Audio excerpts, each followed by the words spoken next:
Welcome to the office of the Leader of the Opposition press conference for May 11th, 2023. Permit me to introduce my panel today. From my right, to my right, there is none other than Mr. Sherwin Benjamin. To his right, there is Mr. Sherwin Holder, who is the chairman of the People's National Congress Reform Member of Parliament. To his right, Ms. Amantha Walton Vizier, Member of Parliament. To her right, none other than Mr. Ganesh Maipal, Member of Parliament. And to his right, Mr. Marvin Williams. And to his right, Mr. Elson Lowe, economist. Welcome to today's press conference. Today's press statement will be read by Mr. Sherwin Holder.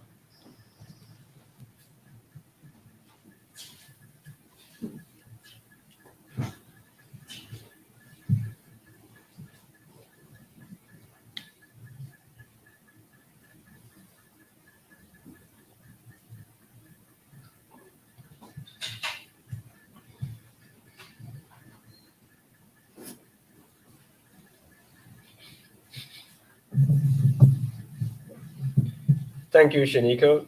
Good morning to you, the members of the media, and your listening audience. Opposition welcomes EU election follow-up mission to Guyana. The opposition has noted the presence in the country of the European Union's 2020 election observer mission follow-up team to assess whether progress has been made on electoral reforms in line with the recommendations of the European Union Observer Mission's final report on the 2020 Guyana elections. We welcome this EU initiative and stand ready to meet with the follow-up team to advance the agenda on electoral reforms. Electoral reforms in Guyana have become increasingly necessary as GCOM continues to shirk its constitutional responsibility to deliver credible elections and as the public's confidence in elections continues to erode. Preparations for the 2023 LG has amply demonstrated that the electoral process is still political manipulation, corruption, and fraud. They have further exposed an elections commission that has been politically hijacked, is poorly chaired, is administratively unfit, and is unaccountable to the people. We have reviewed the 26 recommendations made in the final report of the 2020 EU Election Observer Mission to Guyana. We fully endorse their objectives and believe if implemented in good faith, they can greatly improve elections in Guyana. In particular, we wish to highlight the recommendations on 1. Overhauling the composition and functioning of the Elections Commission through a national consultative process. 2. The need for a thorough update of the decade-old register well ahead of the next election cycle with a clean voters list. 3. The need for clear written procedures for the transmission and tabulation of election results, notably to ensure consistency of the process in all regions and adequate traceability of handed over electoral documents. 4. The mandatory publication of all GCOM decisions, regulatory instruments, and instructions. 5. The obligation for the Commission to regularly meet with stakeholders and the media to explain and account for all major decisions. 6. Prohibiting the use of state resources for political campaigning. 7. Establishing a comprehensive election dispute resolution system to ensure effective and timely remedies throughout all stages of the electoral process. In our expected meetings with the EU follow-up mission, we in the opposition intend to make the case for a clean voters list and the use of biometrics for voting. We remain skeptical that the current photo ID and verification process can reduce the risk of fraud inherent in a bloated voters list. We also intend to demonstrate where the recent amendments to ROPA are cosmetic and ineffectual. We look forward to working with the EU and all other stakeholders on electoral reforms. I will now deal with the second part of the press statement. Oil spill liability coverage and the emerging national collectiveness to defend our patrimony. Since the ruling on May 3rd by Justice Sandel Kisun for the EPA to enforce the liability clause in the permits issued to ExxonMobil, Guyana, and the PPP's rejection and legal challenge of the decision, we have sensed among the Guyanese people not only national outrage, but an emerging collectiveness to defend their country and its patrimony. There is growing anxiety and vexation among citizens because they are aware of the massive scale and risks potentially involved in an oil spill, and because of the brainless, reckless, and conniving attitude of the PPP government towards protecting Guyana's interests. Guyanese know that massive oil spills can and do occur, and one such spill can wreak untold environmental and economic havoc on the country itself and the Caribbean Sea and states. Not only is the government refusing to accept its obligations to the people of Guyana, but it's also actively fighting to overturn the judge's ruling with total disregard of the fact that it is putting the country at great risk at the altar of political expediency and corporate interests. The government seems to miss the reality that you can pursue our national interests and simultaneously welcome foreign investment.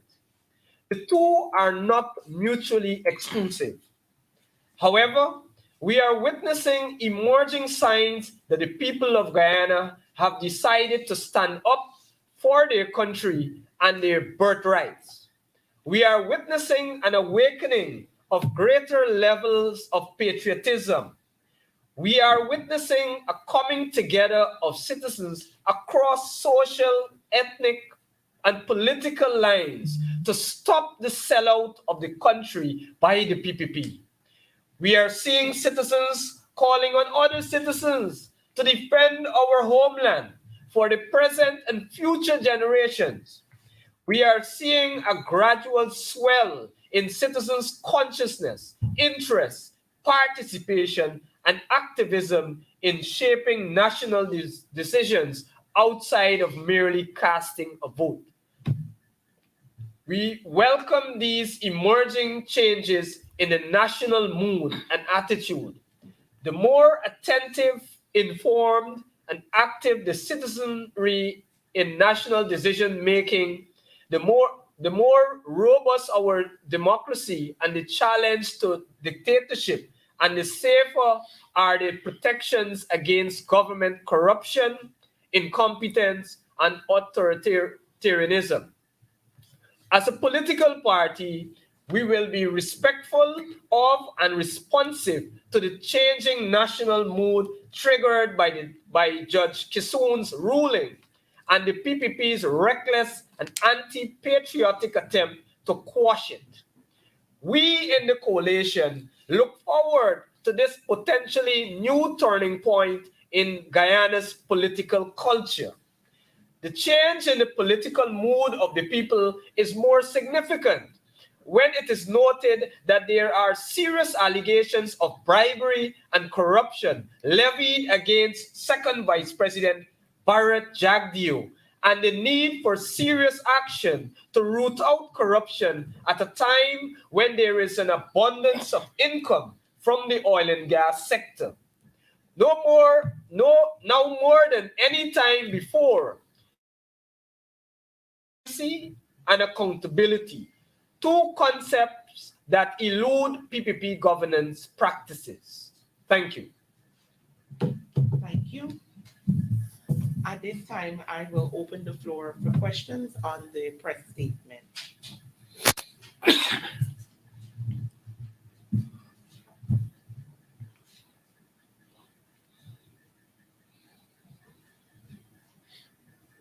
Mr. Adam Harris. It looked like I'm becoming West Indies opening bowler. Good morning, everybody. Good morning. Let's start with the meeting with the EU team and the call for modified elections commission and the new voters list.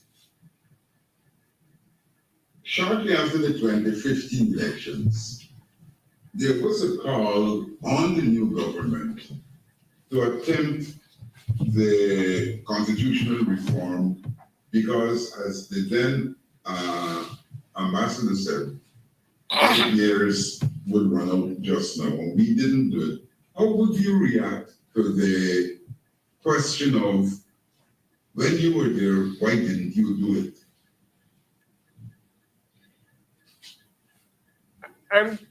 I'm trying to understand you clearly, Adam. There are a number of steps. Sorry, you understand the question?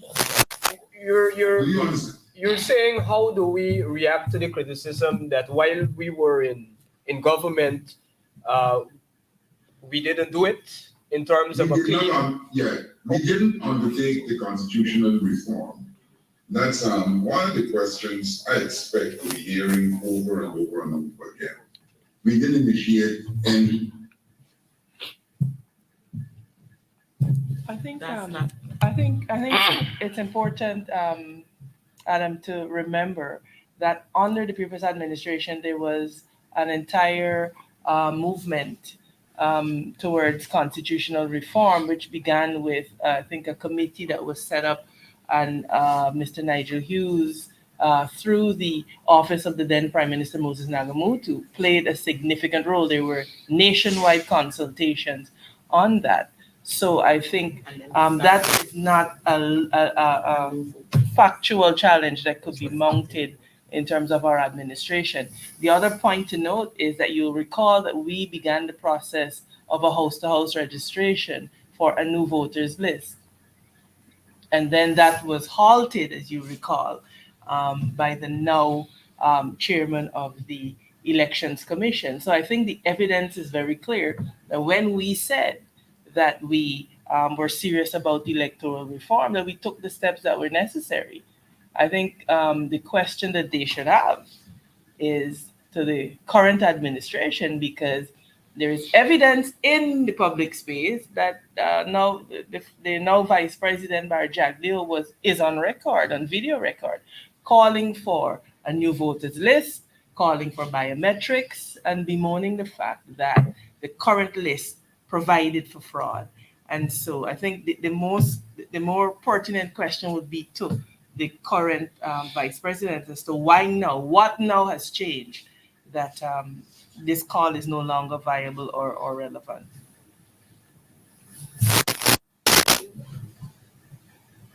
And that will bring me to the question then of the composition of GCOM.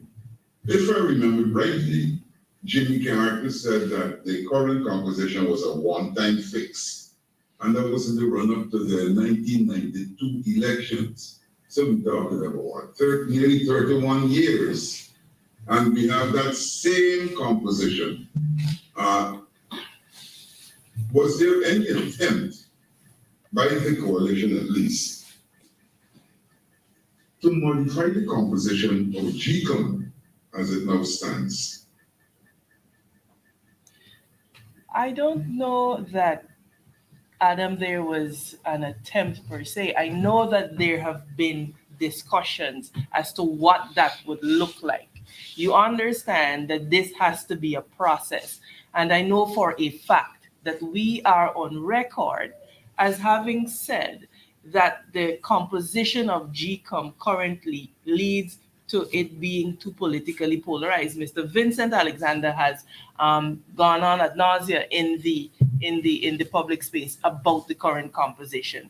And so yes, we will say that we began that discussion in earnest at the level of the commission in terms of charting that way forward. Remember that we only had 5 years per se and 3 good years in terms of before the no confidence motion. And so there is so much that one can do in 5 years. I think, Adam, again, the question has to be to the people who are in government for 23 years, and why, if they were so earnest and needed and were so supportive of electoral reform, why they didn't undertake it then. I think it's a very unfair posture that people take, expecting us to have done so much in 5 years to undo the 23 years of damage that the PPP did.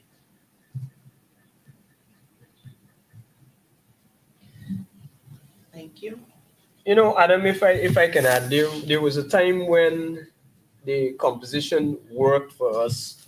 I would think under Dr. Suraj Bali, it was working pretty well, where you had decisions were made based on compromise.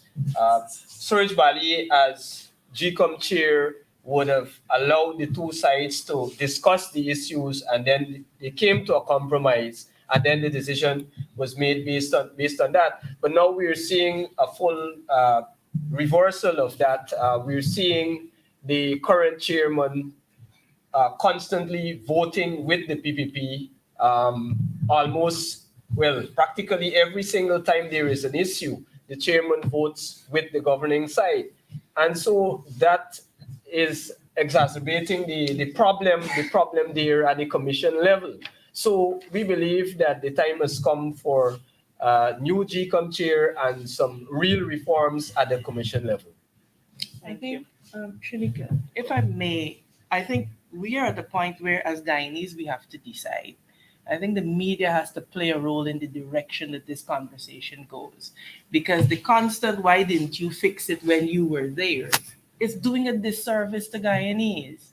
We are on the cusp of this development that will come from the oil well. We have to decide whether we are going to say that we want to build a sustainable and viable democracy. And so I really want to encourage the press to begin to help to fashion the conversation in that direction. If we continue to tit for tat, Guyana is going to go nowhere, and we are going to find ourselves stuck in this rut. The conversation has to change, and the conversation has to be, how do we begin to do what is in the best interests of Guyana and Guyanese? All right, thank you. I see the hand of Mr. Mark Finchcombe. Sorry about that. I have a question concerning, and just to piggyback on that last statement, that the press has a role to play, but it is not the role of the press to do political works for politicians. Outside of that, my question is directed to the Shadow Minister of Local Government, and also I have a question for Elson Lowe, Mr. Elson Lowe and Mr. Marvin Williams. First, for Mr. Mahipal, is with the host of problems that we're seeing at GCOM, the amount of irregularities and all these different things, have there been an approach to have a meeting with the chairman of GCOM to officially register the concerns of the opposition with regards to all of those irregularities, and of course the turning of the blind eye by the chairman of the Elections Commission? That's from Mr. Ganesh Mahipal. My question to Mr. Marvin Williams has to do with engagement in the Indigenous communities as it pertains to local government elections. I am not seeing a heck of a lot of work being done in that regards. And so my question to Mr. Marvin, concerning the economy right now, Mr. Lowe, what has happened with the $214 million? Again, I keep asking you this question because the PDP Para chapter and them seem to be very mum on that issue. And The other question again has to do with, we see the $41.6 billion coming out of the oil funds. That is definitely going to be used for elections gimmicks by the PPPC. We are already seeing that. What is your take, Mr. Lowe, on that? Thank you. Thank you very much, Mark, for your question, and good morning to all. Let me say first of all that local government elections are different from regional and general elections. Local government elections are really 80 different elections in 80 different local authority areas, 10 municipalities and 70 NDCs, Neighborhood Democratic Councils.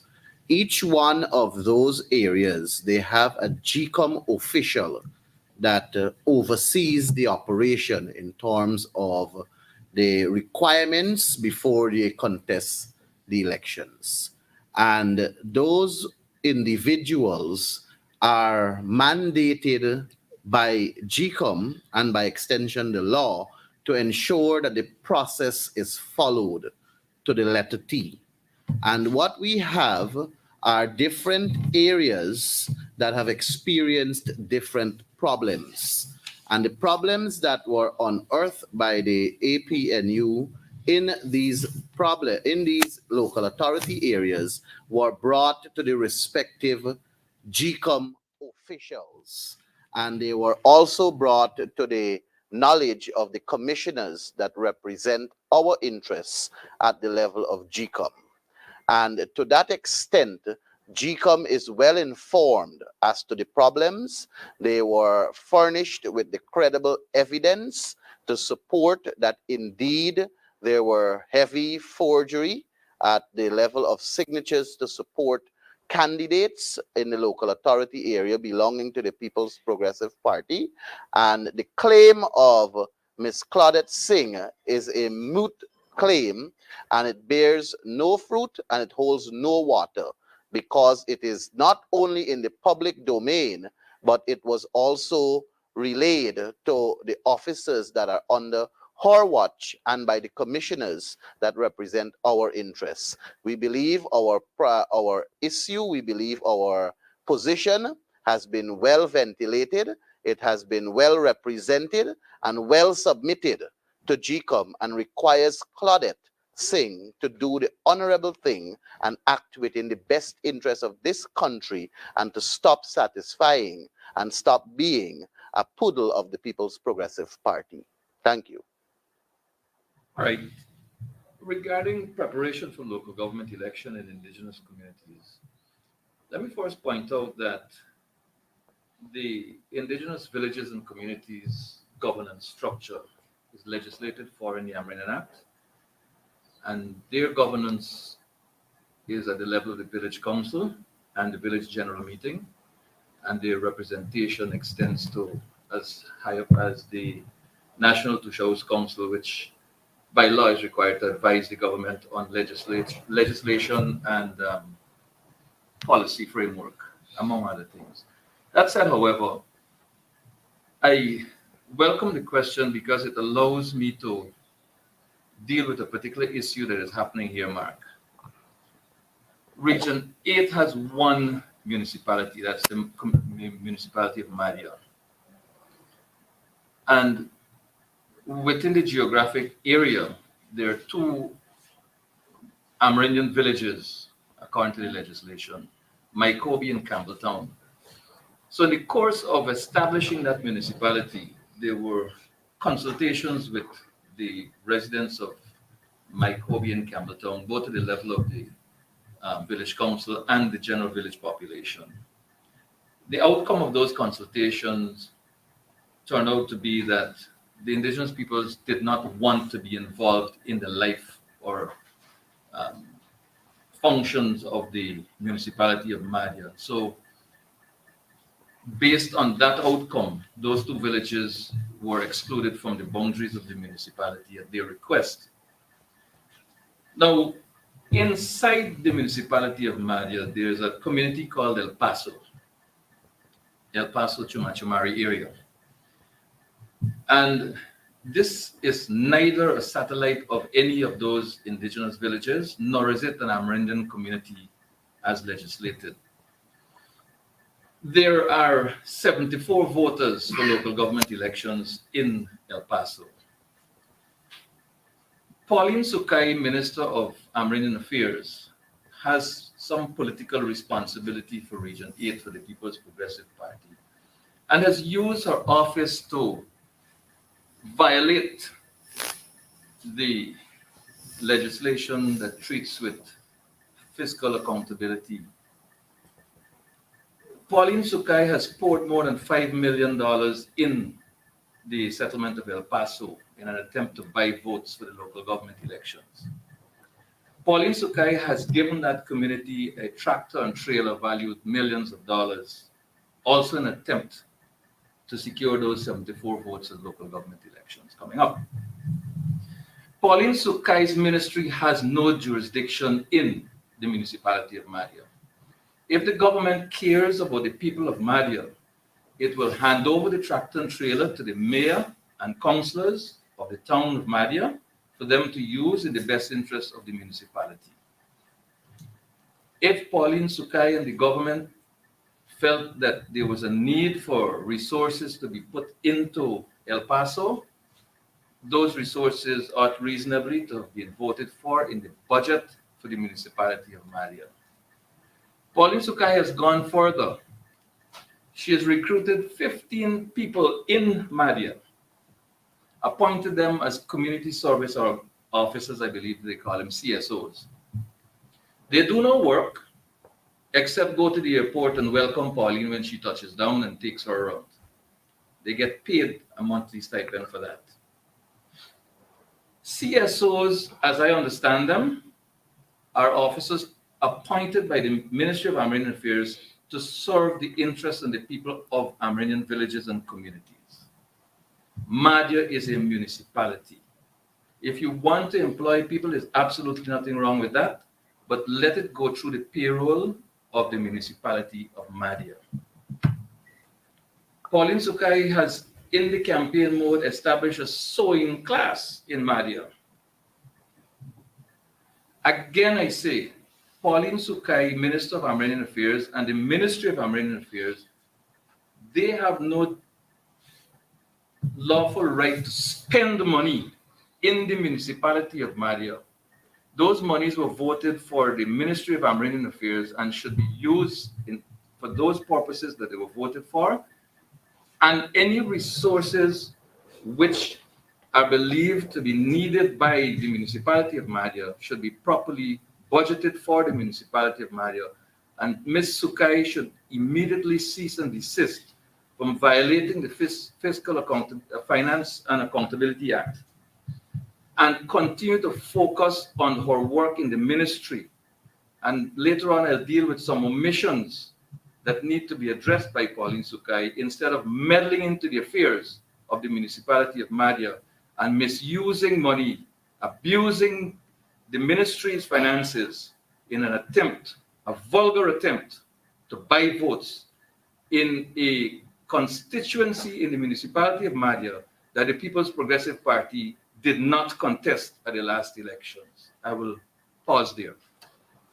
If I can add, other than, in addition to violating the fiscal and accountability, Fiscal management and accountability laws, there is obvious need for campaign financing legislation because of what we're seeing the PAP has been doing, as mentioned by Comrade Morgan Williams.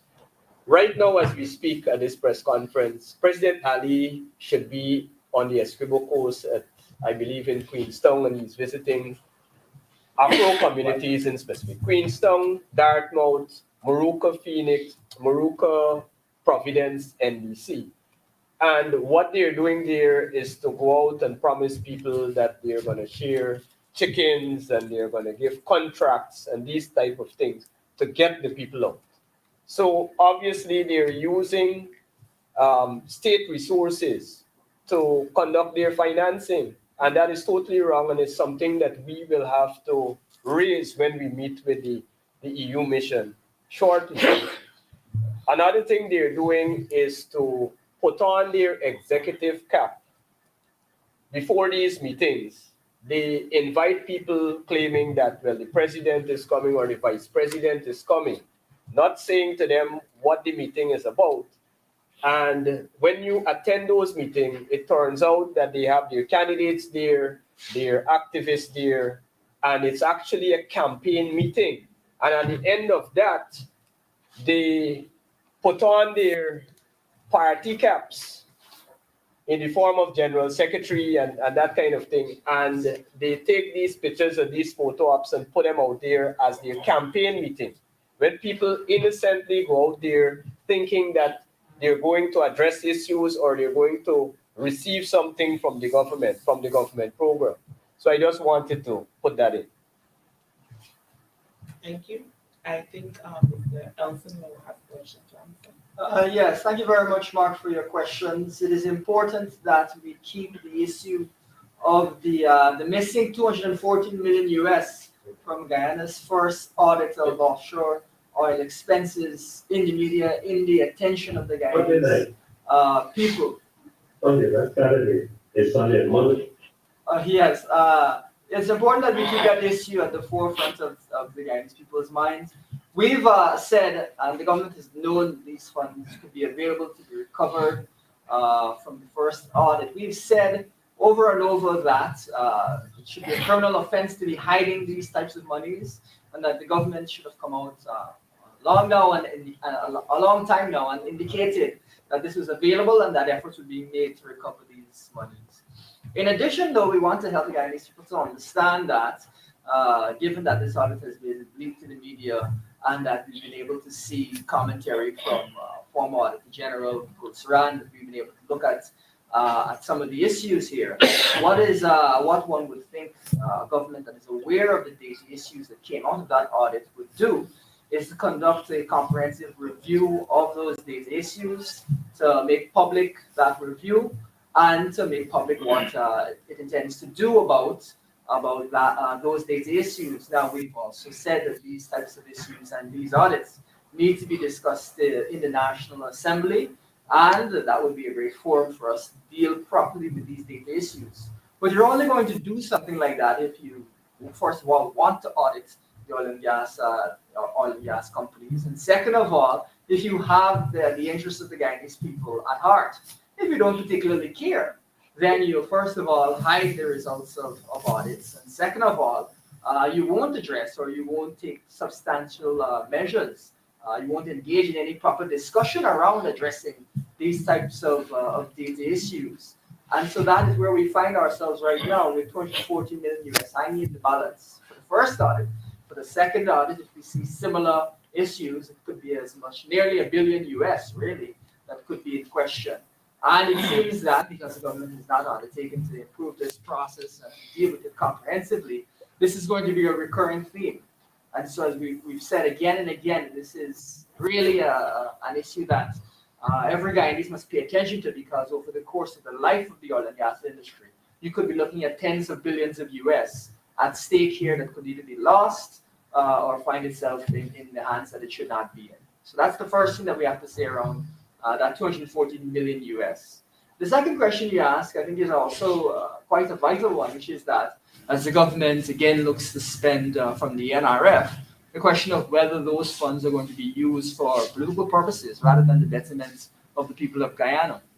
We recall that there's been complaints that the stipend that is for part-time workers that is being paid, that those same part-time workers are being pressured to either attend PUP events or to even walk in the PUP, the parades that they have around local government election, that people are being pressured to be involved in those types of activities. We again want to stress that these monies belong to the people of Guyana, and people should not be being pressured to engage in political activity in order to benefit from those monies.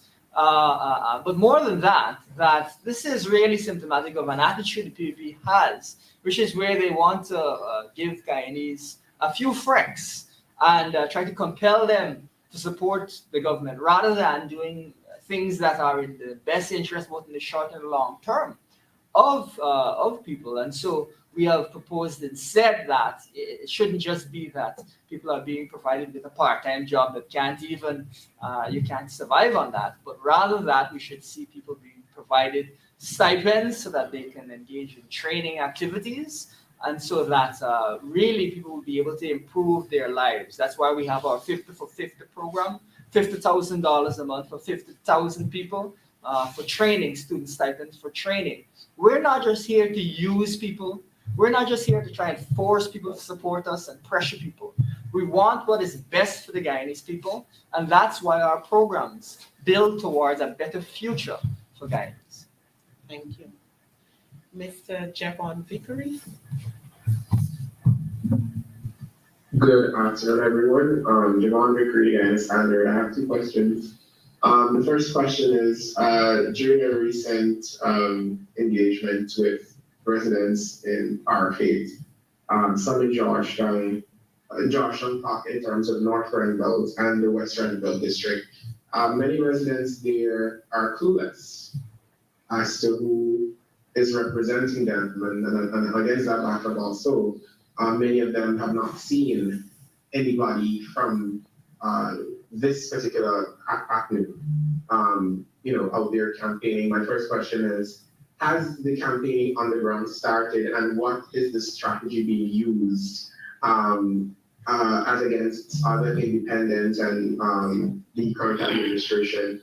What sort of campaign are you imploring? We have like almost a month till the election. And my second question is, yesterday they passed legislation with relations to electric bikes.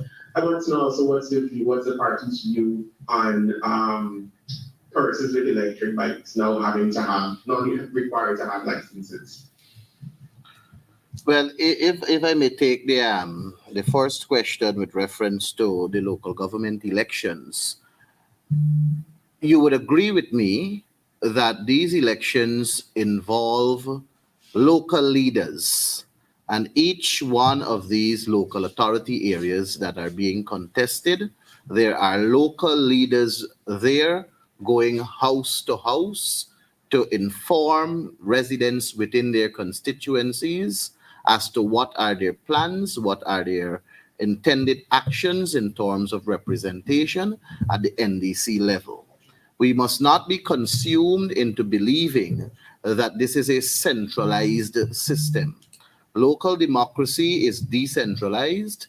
Local democracy must be respected as enshrined in the Constitution, and these elected bodies, the people on the ground in the constituencies, elect their local leaders to represent them.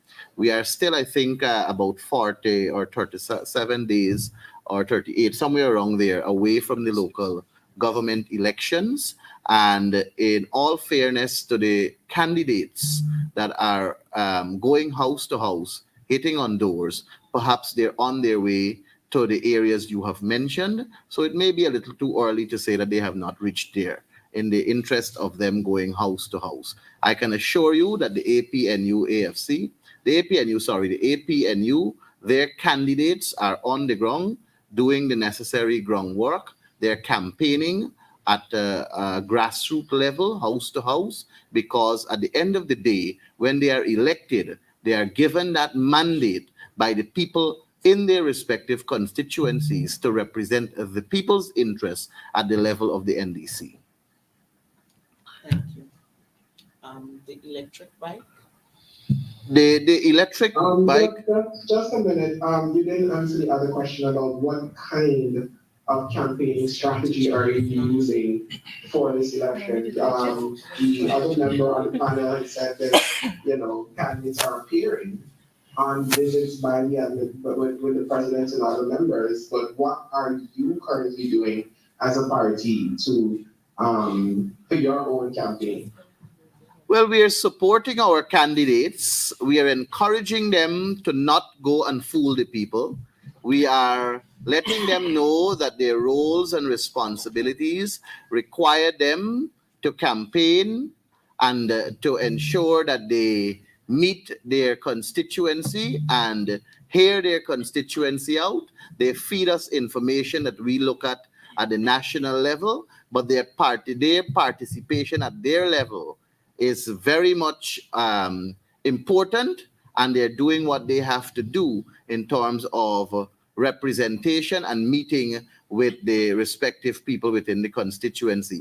They enjoy our full support, and we are also there with them from time to time. I remember there was a launching in Bartica for the municipality of Bartica. There was also the launching here in Georgetown where we were present, our national leaders, that is.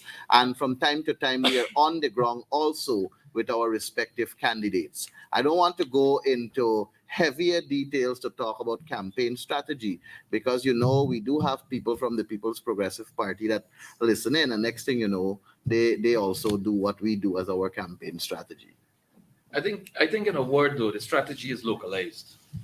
Fair enough, yes. So what is happening is that each local authority area identifies its own candidates for both the proportional representation and the first past the post.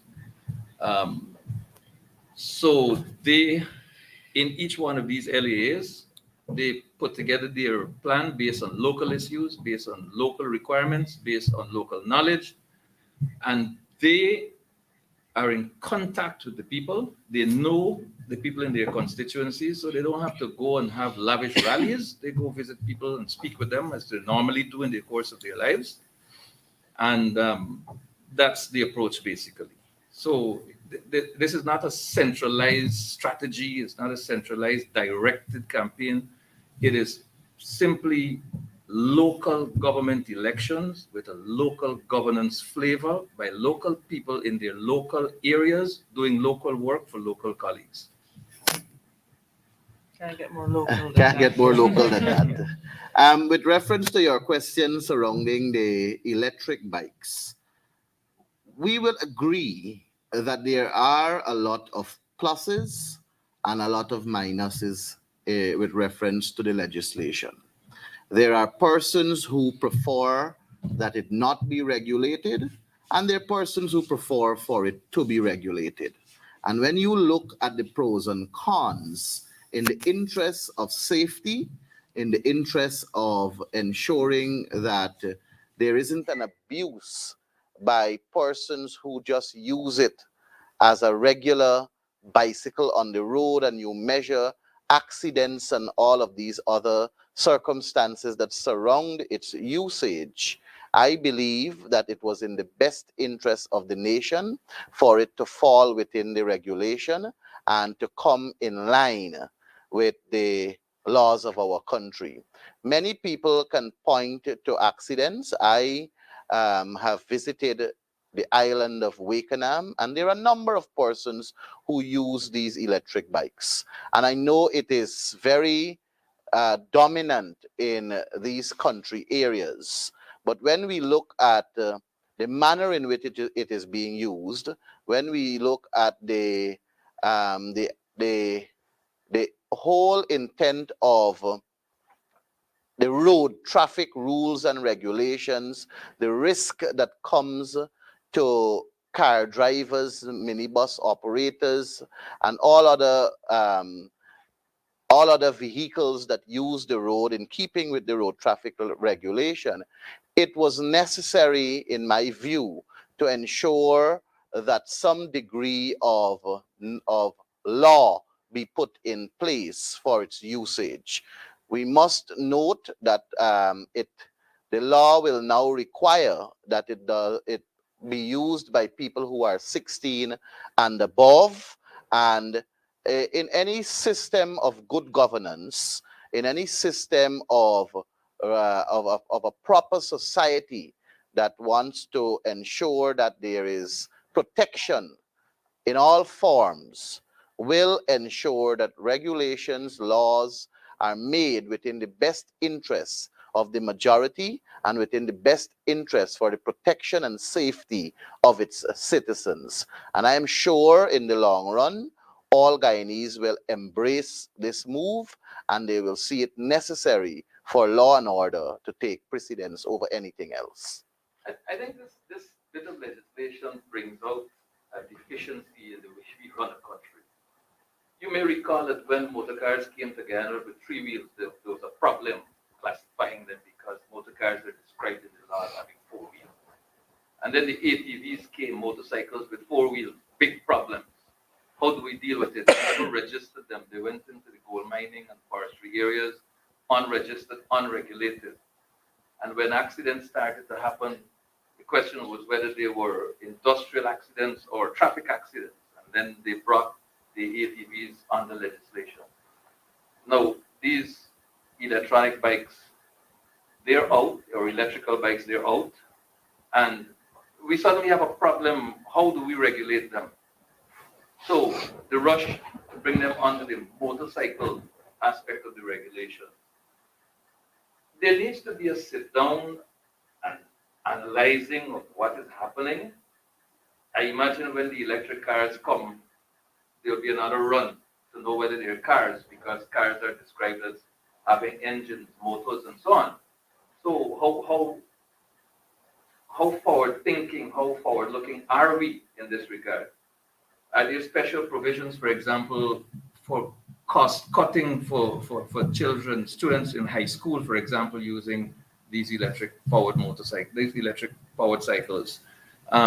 So it brings out a deficiency, and it speaks to the need for a more programmed approach, a more focused approach to dealing with issues requiring legislation. So that's my two bit on this issue. All right, so I have a question by Mr. Adam Harris. Yes, again, sorry. I'm going back to something that happened yesterday as my base. There was an interesting motion by Ganesh on speedy processing of motions and questions. The points sounded excellent, but that motion was voted down. Obviously, it seems as though the deck is stacked against the opposition despite your best efforts. And this seems to be an unending problem. You have the same thing in GCOM regardless of what you say, what you propose. For example, you presented evidence of fraud and you get nowhere. It seems to be an unending situation. Now, how can that change, or how can any change to that kind of situation be effective, as Amansa said, to produce the kind of Guyana that we would want to live in? The answer to your question, Adam, is very simple. For Guyana to grow, the PPP must go. It's very simple as that. But let me take the opportunity at this point in time, Madam Sessional Chair, to speak a little bit about what transpired yesterday in the National Assembly. I believe the Speaker has confirmed with what the opposition has been saying, and that is he has confirmed that he is biased, and in addition, he has shown the nation that he is unpatriotic. The standing orders of the National Assembly allows any member to bring a motion on the definite urgent public importance. And that is what I did. And I submitted that motion at 7 p.m. or thereabout the night before the sitting, which is well within the time frame for submission. Because there is a time frame, even though it says definite urgent public importance, it must reach the Speaker 4 hours before the sitting of the Assembly. And there were many motions under definite urgent public importance that were submitted to the Speaker. And what he did in previous times was allow the member who's bringing the motion to stand and make his case as to why it should satisfy definite urgent public importance. Our leader, Comrade Aubrey Norton, I remember brought a motion before, or 2 motions before, under the same standing order. And he was given the opportunity to expand a little bit to make his case as to why it should be heard. after which the speaker will make his ruling. And of course, his ruling was to disallow. But the point I'm making is that on those occasions, he allowed the member to articulate his reasons as to why the motion should be heard. I remember that I brought a motion before under this very standing order also, and he gave me that opportunity to speak on it, to just build that case as to why it should be heard. Of course, when he ruled that it wasn't urgent or definite. I remember bringing one on.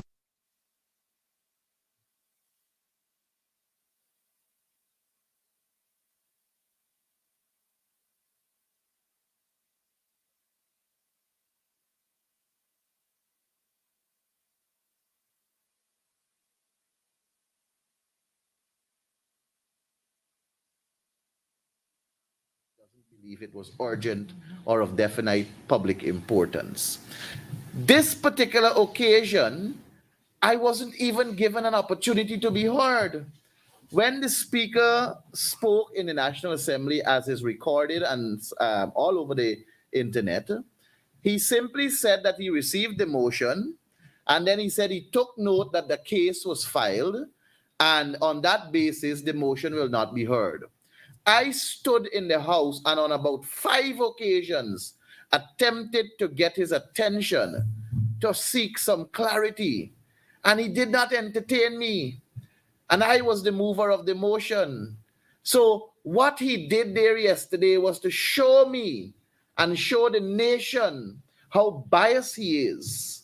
And by not accepting this motion as an urgent, definite public importance, knowing that it is all over the country and even outside of this country, this matter is being discussed. Because if there should ever be an oil spill, it will not only affect Guyana, it will affect Suriname, it will affect probably as far as French Guyana, it will affect Trinidad, it will affect the Caribbean, it will affect probably as far as the United States. And it is a matter without any doubt, urgent, definite public importance. I want to point out to the media that sometime back, we filed a matter in court with reference to the suspension of the 8 members of Parliament. And we submitted that matter to the court, and we did not receive a date for the hearing of the matter, nor did we know if there were judges assigned to the case. When the matter came up in Parliament, the suspension of the 8 MPs, a motion from Gail Teixeira, we stood and we objected for it not to proceed with on the basis of it being sub judice, meaning that it is being entertained in the court and should not be discussed elsewhere. The Speaker ruled that the sub judice rule has to be interpreted. And this man went and quoted precedents from this Parliament, the other Parliament, and all over. It's in the Hansard.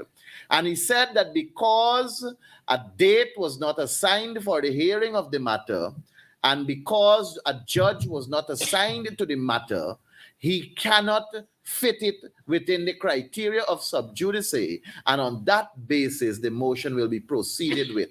That was Gail Teixeira's motion on the suspension of the 8 MPs. Here you have a motion where a case was filed, but there was no judge assigned to the case. There was no date given for the hearing. It was simply a matter of filing, and the Speaker didn't even budge to even consider his ruling in the previous motion.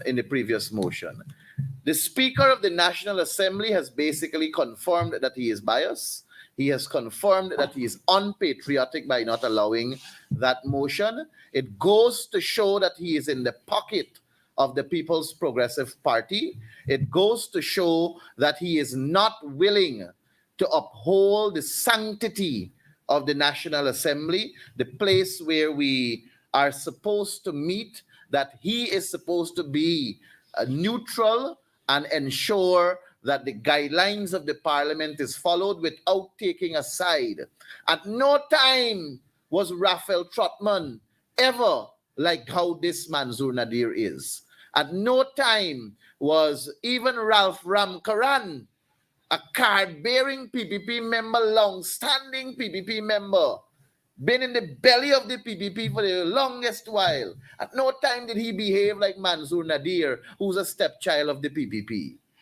It is very shameful, it is disgraceful, it is worrying, and it is a breakdown of the guardrails of our democracy, and it is something that is very unfortunate. Many may ask, then why are you still in the National Assembly with this type of behavior from the Speaker? But I want the public to know that at the end of the day, what is recorded in the Hansards of the National Assembly is saved there for posterity, and it comes back very handy as time proceeds, and it also adds to our act of communication with other parliamentary associations and other parliamentary related organizations. I can say without a doubt that we intend to write all the associated parliamentary organizations on the Speaker's behavior again. We will add to the number of letters we already have written.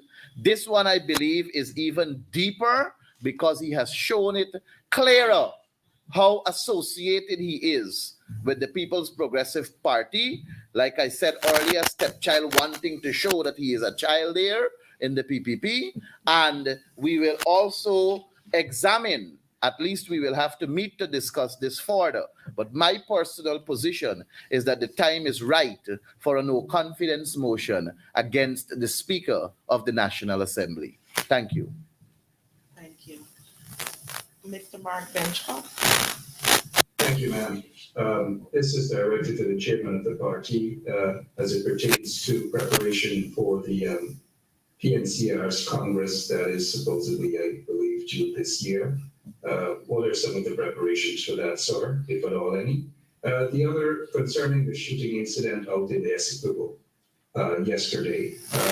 We are seeing that this seems to have become a norm throughout the country, not just in Essequibo. How concerned are you and your party is about this increase of shooting incidents? And the other has to do with the nomination, the election of a deputy speaker. Have you guys within the party discussed names? And if so, what are some of the names? Finally, for you, Mr. Chairman, there are reports that a prisoner, a high-profile prisoner, a murder accused, was released from the prisons in Guyana without a trial, without approaching the High Court for bail. And the allegations are that person, Erwin Bacchus, is currently out of jail. If that is accurate, how concerned are you, sir, about that? And my final question is to this Member of Parliament this year. We learned recently that the Guyana Consulate in New York will be moved and a new location as of July 3rd. Hopefully some information would have been forwarded to the opposition, and with you having responsibility for foreign affairs, have you been briefed as to the reason why the consulate office is being removed from one location to the next, and what is that agreement or arrangement, please? Okay, thank you for your questions, Mark. I will have some challenge remembering all of them. But if I can answer the first question with regards to Congress. Now, Congress is held every 2 years, so it therefore means that the current executive would not have completed or would complete those 2 years or that term in December. And so it will be for the CC to decide when exactly the next Congress will be held. Usually the party holds Congress in August. So CC will have to decide on the date and the preparations that will go with it. If you can repeat the second question. The shooting in Essequibo, yes. We're still to conform what exactly transpired there to get the specifics of it. But as it is, based on what we've seen on social media, we're very, very much concerned. Region 2 is a region that is very peaceful, is one of the most peaceful regions on the coast. It's a region that you don't normally see these kinds of activities. So for something like that to be occurring in the public space without any regards for the police or the law enforcement agency, it speaks volumes as to where we're going as a country and where we are in terms of our law enforcement. I would have met with the commander several weeks ago, seeking answers to as it relates to what are the plans to deal with crime in Region 2. I was not very much convinced that there is a proper plan in place to deal with these hotspots that are arising in the region. And it speaks to the general governance, it speaks to what is happening at the top level. I think that over the last 3 years, there are a number of things that which would have occurred, which would have influenced the influence law enforcement in the country and influence the prevalence of crime in that regard. The with the suspension, for example, the suspension of the Police Service Commission, that obviously would have had an impact, and the promotion of ranks who would not have been on the original list of persons to be promoted, police officers who would have been under some kind of disciplinary, who would have been scheduled for disciplinary action, being promoted, friends basically of the PPP within the force, shady characters and so forth, being promoted. That obviously has an impact. Also, you have cases where we're getting reports that senior government officials are contacting junior ranks and passing instructions to junior ranks and bypassing the police, the forces structure. That also obviously has an impact on the situation. So there are a number of factors that are causing these events to occur. We would have seen just recently a friend of the government, and in particular the sports minister, beating a friend of the sports minister on camera, beating a traffic officer who was trying to enforce the law. And so that is the kind of lawlessness that you would expect, and we've grown to expect under this PPP regime. And before we move to the next point, if I may add, this all comes back to the absence of the Parliamentary Sectoral Committee on Security Matters, which we have been calling for to meet the longest while. And since the commencement of this 12th Parliament, we have never had a meeting of the Parliamentary Sectoral Committee on Security Matters, which is chaired by Robeson Ben. And even in the National Assembly, we keep asking him for the crime prevention plan. And to date, Robeson Ben cannot produce a crime prevention plan. When the APNU AFC was in office, the Parliamentary Sectoral Committee on Security Matters frequently met, and there were a number of questions that were put concerning security matters. Silal Prasad, who was Commissioner of Police, appeared and answered the questions. Other security officers appeared and answered the questions to satisfy the requests of people like Gail Teixeira, people like Clement Rohi, people like the other members of the opposition then. And this deliberate act of the People's Progressive Party not to constitute and not to bring into effect these Parliamentary Sectoral Committee for the adds to the breakdown of the democracy, for the adds to the People's Progressive Party running from accountability. It's a slap in the face of transparency. It is a clear direction of them wanting to go into a dictatorship, and it is something that the citizens of this country must not tolerate. And to circle back to that earlier question, for the Guyana to grow, the PPPC has to go. Simple as that. I think there's The- a question So on there's the the question on the councillor. nomination of the deputy speaker. Oh, yes. Mark, you had a question. I believe you had a question on the nomination of a deputy speaker. Well, We would have met APNU FC as a coalition, and we have decided on an MP to function in that regard. But at this time, we do not want to release that name to the public. But we have met, and as a coalition, we have unanimously decided on who that person should be. and the final. Understanding that you do not want to release the name of that person. Any hesitation as to why? Because the public would need to know. And as soon as that person gets in there, can you say whether it's a female or a male? Mark, look at the appropriate at the appropriate time we will release it. We I hear you, Mr. we know how But, we know the PPP operates. Sorry, sir. Go ahead. Yeah, we know how the PPP operates, and so we have to be strategic. We have to be tactical. We know they operate at the parliamentary level. And so from the moment we release this name, they go and they do all sorts of things to tarnish that individual. And we don't want that kind of thing. And there are other reasons as well. So very soon we will, I can foresee that we will put pressure on the National Assembly, on the Speaker to make that appointment. And we hope that our appointee would sit in that chair.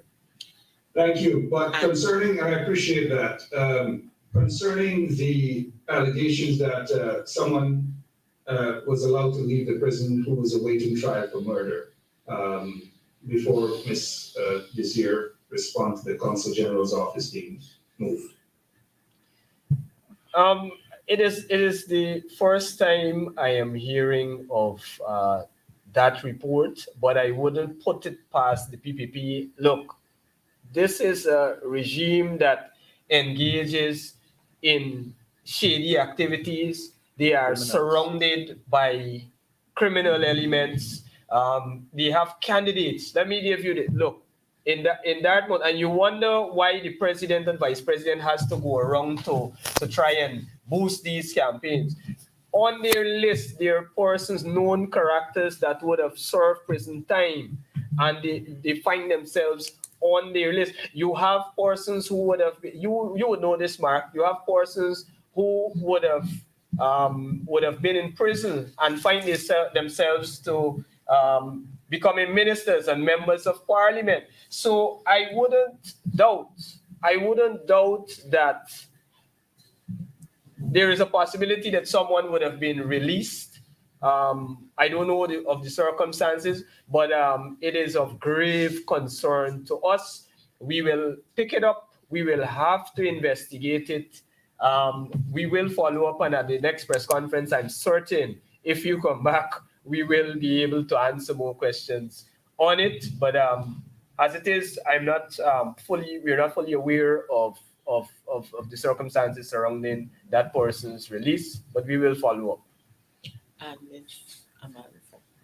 Yes, Mr. Benchcop, to answer your question, we were aware that Mr. Broderson, Ambassador Broderson, issued a notice yesterday indicating that the consulate will be moved to, I think it is East 45th, to 228 East 45th.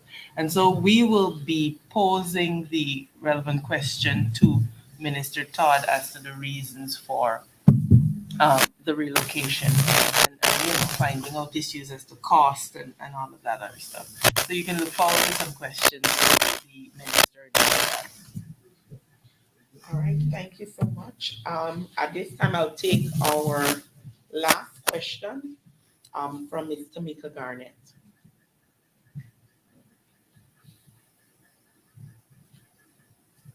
Good afternoon, everyone. My question, I have a few questions. I notice regularly when I'm asking questions that I get signed out of the press conference. I'm not sure if that's a problem on my end or a problem on your end. And I try to sign it back, I'm not getting it in. So what I'm going to do is ask all of my questions. I usually have asked my questions one at a time, but I don't get to ask any other follow-up questions. So I'm gonna ask all of my questions right now, and then you guys can go ahead and answer. My first question is, If I may, on your first statement, I have noticed almost every time you're coming down to your last set of questions, you bounce out, and you coming back, you bounce out again. So I do believe it may be a problem on your end. We by no means try to bounce you out or by any means. All right, I just wanted to note that before you proceed with your question. oh, But we okay, have well, noticed it. hopefully the problem will be fixed. Thank you. My first question is, you guys spoke about replacement for the deputy speaker. The member of the Joiner party was recently sworn in, Dr. Ashley Kissoon, has indicated her willingness to be nominated for the deputy speaker position. Would the new opposition have any objection to her? And if so, can any reason be given? As question number one. The other question is about local government election. This is to Mr. Mackey. The local government elections is widely known for having low voter turnout. Of this low turnout, many of the Apple strongholds are statistically known for having the lowest turnout. How confident is the party that they could improve voter turnout in its strongholds, even if as well as other LAAs, and what is being done, if anything, to improve voter turnout? Secondly, a number of sitting councillors in towns which are generally Apple strongholds, such as Lynn, Georgetown, Linden, and Bartica, are not running again as as candidates for the party. Can you say anything, shine any light on what I know? Mayor Raj came out to note that he could not run for another term of mayor of Georgetown, so he was not going to be on the list of candidates. But for the other members, can the party say what went on there and why they're not, even if they're not running for mayor, running for candidacy? My other question is to Mr. Williams. On Monday, the Public Accounts Committee, at which Mr. Marty Paul was present, to verify the situation I'm saying, the committee dealt with matters under the former Ministry of Indigenous Peoples Affairs, where from the Auditor General's report, it was presented that there were several cases across a number of years where that ministry signed contracts with contractors prior to the contract being awarded to a contractor. Can you say if during your time at the ministry you are aware of this practice?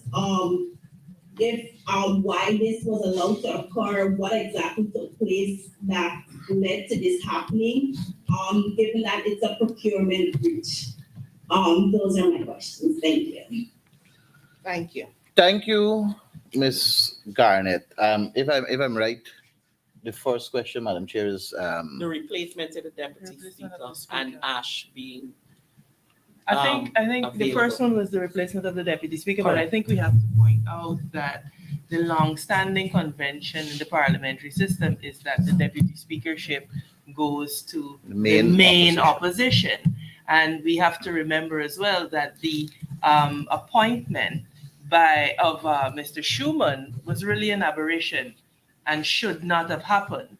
But what it did indicate is the lack of the PPPC's fidelity to proper parliamentary procedure. They will do whatever they can to deprive us of having a say in the National Assembly. And that's what they did, if you recall, with Lennox Schuman, even though we pointed out that the long-standing custom tradition in any Westminster parliamentary system is that the deputy speakership goes to the main opposition and certainly not a joinder party. And apart from that, if I may add, it makes absolutely no sense electing someone who is in parliament for 3 months, having regard to the fact that Absolutely. 1 month has already expired. But the voting trend has started with the goodly doctor evidently voting with the People's Progressive Party on a particular motion in the National Assembly, as I believe as recently as yesterday. So you can't rule out any possibilities there, but I think you have to ask the question how sensible it is to elect a deputy speaker who will probably serve 2 months when there may be one sitting remaining. So I think convention should hold and that the main opposition should be allowed to have the deputy speakership. And not only convention should hold, and not only the fact that the tradition has been for the deputy speaker to be with the main political opposition, but we also have to bear in mind that the parliament is not a place where you behave as though you are in nursery school. It calls for respect, it calls for decorum, and it calls for familiarity with the standing orders and general rules and procedures within parliaments. And we have to take note of the fact that the main opposition has, the members of the main opposition has been there for 3 years plus. And we have members who have been there for longer than 3 years also. So experience comes into play also. I'm sure members of the media would have taken note as to the level the parliament has reached under this current speaker, Manzoor Nadir, especially with the uncouth Kwame McCoy. And to some extent, when Manzoor Nadir is not sitting in the chair and Lennox Newman sat, it went worst. So we need to have someone who is basically ready to uphold not only the rules, but familiarize themselves and is familiar with the rules also. So all of that ought to be taken into account when we make this decision. And it should not just be about a replacement for Schuman, who has replaced Schuman in the seat in the National Assembly. It's bigger and greater than that.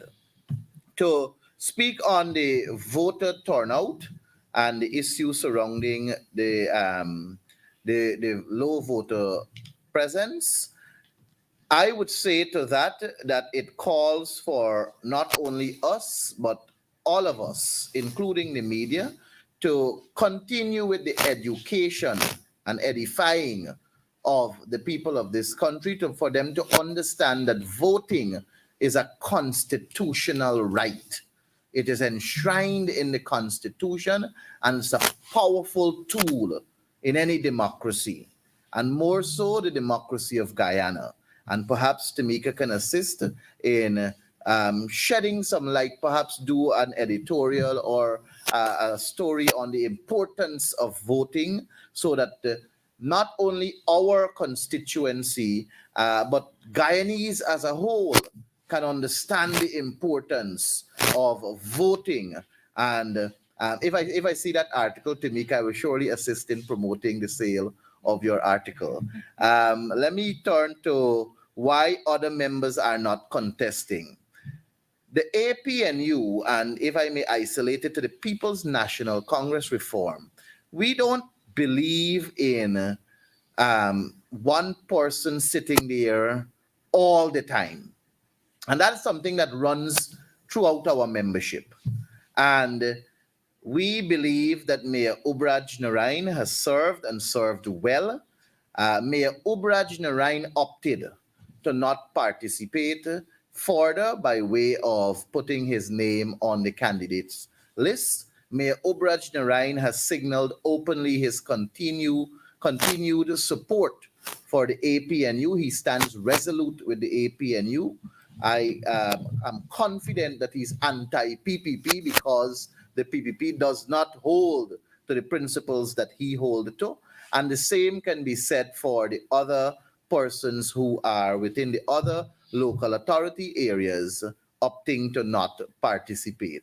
Don't let us run away with the fact that there is any motive there, my friend Tamika. I can assure you with the full confidence of all the persons that they continue to love the APNU, they continue to serve the PNCR with distinction, and they will elevate themselves in other levels of service as the party and they themselves see fit and proper for them. In terms of the contract signing at the ministry. If I can come in right here on that very point, sorry, but I don't want you to move off from that point. Now, as Ganesh rightfully said, the party has a bottom-up approach when it comes to candidates.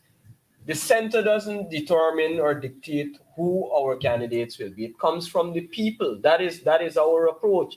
I'm not certain who are these candidates you're talking about. I know they were candidates in previous elections. Then in 2018, they didn't run. I see some persons coming back again on the ticket. So I don't know if you expect to see the same set of people elections after elections. That is not our policy. People on the ground, the people, these are local government elections. And so the people in the various constituencies, they choose their candidates. In some regards, you have multiple candidates being chosen. And then a decision will have to be made. But the party doesn't dictate. Our approach is not to dictate who those candidates will be. They will emerge from amongst the people. That is what local government elections are about. In terms of the voter turnout is not low specifically. It is not unique to the People's National Congress reform or APNU. You had general low turnout in with regard across the aisle. And so I agree with Ganesh, but in terms of our strategy, we are going house to house. We are highlighting the incompetence of the PPP. We are highlighting how they have damaged these councils. We are highlighting the impact of the high cost of living, the fact that we now have oil resources and there is no improvement in the quality of life. Look, there is a sea of issues there to be highlighted.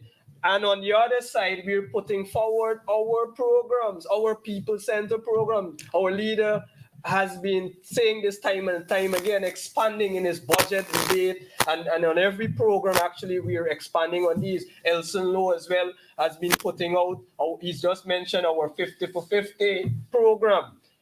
Free university. There are so many issues out there that we can highlight that will urge persons to want to vote for the coalition, want to vote for the APNU and not the PPP. So there's a general expectation that people will come out. People are under stress. The cost of living is really wreaking havoc on the lives of people, and there are so many other issues. And so we expect, especially in our strongholds, people will come out and support us, and we're confident that we will not only hold our strongholds, but we will gain much more seats and much more support in our stronghold areas. And Tamika, also I want to add that to complement all that was said, I will point you to Chapter 2801 of the Municipal and District Council Act. And Section 11 also speaks to a time span for the holding of the office of mayor. So perhaps you can also familiarize yourself with that act, and you will understand clearer as to what the actions of some of our diehard members that are still with us, and I know will stay with us. I know there was a question on the contract signing at the Ministry of Amerindian Affairs, Indigenous Peoples Affairs under the APNU. And as a PAC member, before I'm sure my brother Morvin will want to come in also, but I want to make it clear that in the Auditor General's report, the answer that was provided from the accounting officer at that ministry concerning those two contracts were that it was urgent matters that require direct assistance in terms of flooding that happened at the Liliendal hostel, or the dormitory, sorry, the Liliendal dormitory for our Amerindian brothers and sisters. And the justification was given as that further digging into the contract signing revealed that the engineer at the time, or the superintendent of works, did sign off and verify that the work was done. But what was pointed out and what was documented and what I fully agree with is that at no time should any accounting officer award or sign an award for contracts to be executed before the award is made by the respective tender board. I have documented that. Both sides in the Public Accounts Committee have documented that. It was noted as the accounting officer apologizing for the act, endeavored for it not to happen again. And additionally, the work was done and was verified. I do not support it. I must say that I do not support that action. The Fiscal Management and Accountability Act does not permit it, and it was examined at length in the PAC, but I'm happy that work was done for the Indigenous brothers and sisters of our country, satisfactorily so too also, to alleviate that situation of flooding that hampered them, that disturbed their lives. I was happy to know that quick action was taken to ensure that they don't suffer. Thank you. All right. Thank you so much. With that being said, I would like to bring. Please, one. Marvin. A quick thing. Could somebody give me an update on the court matter filed for the local government elections? I heard that was just discussed, and I thought I would afford an update. All right. Mr. Sherwin Benjamin. All right. Good afternoon, members. We would have filed a matter last week. The matter was served, and we have a date for the 30th of May before the Honorable Chief Justice at 9. Right. Who are your lawyers? Who are the lawyers? The lawyer in this matter is Mr. Lyndon Amsterdam and his chambers. Thank you. Madam Chair. Before we close, there are two issues I want to bring to the media's attention. In this regard, this has to do with the Indigenous peoples and what's happening at the Ministry of Amerindian Affairs. A petition dated the 7th of February 2023 was lodged at the Ministry of Amerindian Affairs on the 13th of February. That petition calls for the removal of the Tushawan Village Council, the entire village council, and it has to do with accountability issues. The caption of that petition is, "Petition for the immediate removal of Tushawan councillors of Wakapau Village Council on the grounds that they failed to carry out their duties and functions in accordance with the Amerindian Act of 2006 and for gross mismanagement of the village funds and an audit into all financial records and projects undertaken by the current Tushawan Village Council since the beginning of their term." Now, the Amerindian Act prescribes that upon receipt of such a petition, the minister is required within 30 days to signal to the village council, to the village, whether the minister believes that there is merit enough in this petition to warrant the establishment of an investigating committee and launching an investigation with a view to establishing the veracity of the petition. In 2 days, it'll be 3 months since this petition was lodged with the Ministry of Amerindian Affairs. The minister has never communicated to the village her position with respect to this petition. I will make available to the media a copy of the petition. It is very, very serious. and it involves a lot of money. But pinned to this inaction by the minister is the protection of the Tushao, who is a PPP activist and who is a nominee, a PPP nominee through the National Tushao's Council for membership on the Indigenous Peoples Commission.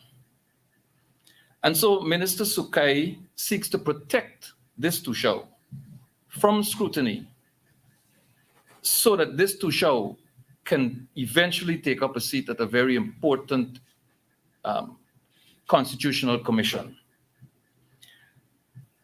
And then there is Monkey Mountain in Region 8, where projects, the people of this village wrote to the minister 2 years ago, complaining about mismanagement, complaining about mishandling of revenues. Look, $10 million in COVID grant was handed over to the Tushao. The Tushao took that COVID relief and without reference to the village council, the village general meeting, or anyone, proceeded to buy a truck, which he told the village costed $7 million. I sold a truck like that for $2 million the other day, in better condition. $7 million. And the remaining $3 million, he has given no accountability for it. And again, Minister Pauline Sukai is protecting a PPP activist from scrutiny. This Tushao bought a pickup using village funds, never told the village that he was going to do so, just shows up in the village with a pickup and says, I bought this from the money that the village council got. And this begs the question, why is Minister Pauline Sukai protecting these people? Why she herself continues to violate their rights on the one hand, and the Fiscal Management and Accountability Act in Madhya, as I pointed out earlier, on the other hand. But then goes out there and says that the government has no authority, correctly so, to issue mining permits for persons to mine within titled indigenous lands. Minister Sukai needs to do her job. She needs to go revisit the government decision in Marudi and the government's decision in Chinese Landing to award mining rights on indigenous lands and lands that indigenous peoples have rights to and have applied for as extension. I want to leave these matters with the media, and I undertake to get the petition out so that you can further interrogate this issue in your own time. Thank you. Thank you. All right. At this time, we will bring today's press conference to an end. I would like to thank the members of the media for joining and our viewing audience on all our social media platforms. Do have a wonderful afternoon.